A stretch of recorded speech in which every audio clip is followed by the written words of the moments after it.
Nabi mencintamu, hingga Nabi minum di bekas bibirmu. Bila marah, Nabi kan bermanja, mencubit hidungnya.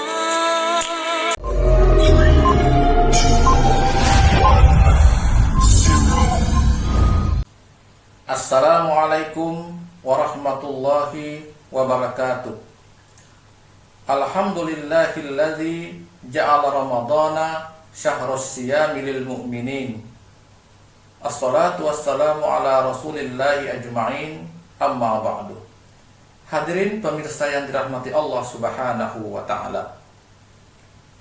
Rezeki artinya pemberian, karunia, given. Bahkan Imam Ali Al-Jurjani mengatakan yang disebut rezeki adalah pemberian karunia, baik dia konkret maupun dia abstrak. Nah, kalau demikian soalnya, belum pernah sesaat dalam hidup kita ini rezeki pernah berhenti. Belum pernah. Sejak kita bangun tidur sampai kita tidur lagi, bahkan tidur itu sendiri rezeki dari Allah subhanahu wa ta'ala. Rezeki yang begitu banyak, yang kalau kita ingin menghitungnya, kita tidak akan sanggup untuk menghitungnya. Allah cuma minta satu, syukuri itu. Kalau kamu syukuri, aku tambah. Kalau kamu ingkar, tidak pandai mensyukuri, awas, azabku sangat pedih. Jadi ayat ini mau bilang, nikmat bisa berubah jadi bencana kalau kita tidak pandai mensyukurinya. Itulah dikatakan orang kaya bisa masuk surga karena hartanya. Orang kaya bisa terjungkal ke neraka karena hartanya juga. Pejabat bisa masuk surga karena jabatannya. Pejabat pun bisa terjungkal ke dalam neraka juga karena jabatannya. Orang alim itu bisa sampai ke surga karena ilmunya. Tapi orang alim itu bisa masuk ke neraka lebih dulu dari penyembah berhala juga karena ilmunya. Tergantung syukurnya. Lalu bagaimana mensyukuri rezeki itu? Mensyukuri nikmat caranya ada dua. Pertama, syukur qauli. Syukur dalam bentuk ucapan. Terima kasih ya Allah, terima kasih ya Tuhan.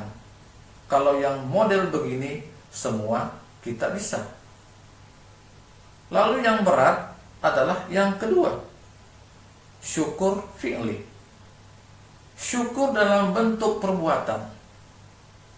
Apa syukur dalam bentuk perbuatan?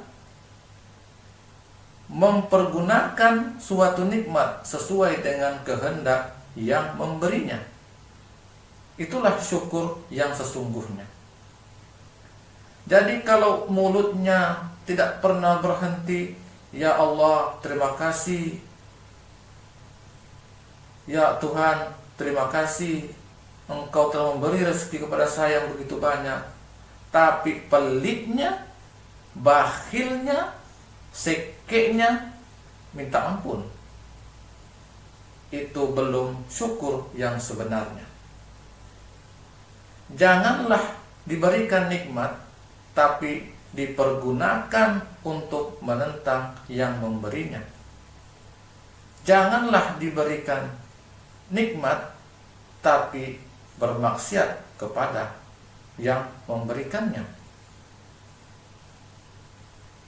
Nikmat akan bertambah kalau kita syukuri, akan tetapi akan menjadi azab kalau kita tidak mensyukurinya. Oleh karena itu, rezeki bukan cuma uang.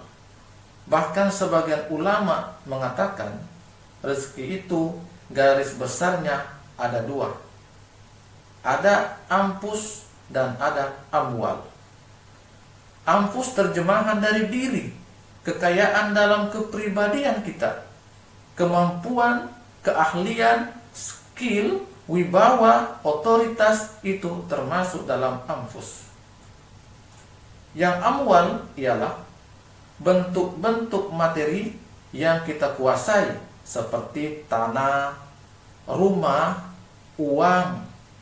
Amwal dan anfus itu adalah harta, tetapi dua-duanya bukan tujuan. Dua-duanya hanya sekedar alat untuk mencapai tujuan. Yang alat harus dijadikan alat. Kalau alat dijadikan tujuan, maka kita akan kehilangan tujuan yang sebenarnya. Sekarang ini kita memperalat duit atau duit yang memperalat kita. Selama ini kita memperalat harta atau harta yang memperalat kita. Selama ini kita menggunakan dunia atau dunia yang menggunakan kita. Kita yang menggunakan dunia. Kita mengendarai dunia, bukan dunia yang mengendarai kita. Tadi saya katakan bahwa rezeki apapun bentuknya itu sekedar alat, bukan tujuan. Lalu apa tujuan kita? Tujuan kita ada dua. Yang pertama, tujuan jangka pendek, yaitu fid dunya hasanah. Lalu yang kedua, tujuan jangka panjang, wa fil akhirati hasanah. Kebahagiaan di dunia sebagai tujuan jangka pendek dan kebahagiaan di akhirat sebagai tujuan jangka panjang. Untuk mencapai tujuan inilah kita menggunakan alat. Alat itu namanya rezeki. Jadi rezeki ini tujuan jangka pendek harus mengantarkan kita fid dunya hasanah. Untuk tujuan jangka panjang dia harus mengantarkan kita fil akhirati hasanah.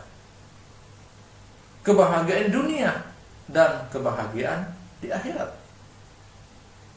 Alatnya rezeki ini, pangkat dan jabatan, kemampuan dan kewenangan, harta dan semua kekuatan materi yang kita miliki. Kita tidak sekedar punya tujuan jangka pendek, tapi juga punya tujuan jangka panjang. Karena punya tujuan jangka pendek, cara mencapai tujuan jangka pendeknya harus diwarnai oleh keyakinan tujuan jangka panjang. Hadirin yang berbahagia, mudah-mudahan apa yang saya sampaikan ini ada manfaatnya. Terima kasih atas segala perhatian dan mohon maaf atas segala kurangan. Usikum wa iyaya bitaqwallah. Assalamualaikum warahmatullahi wabarakatuh.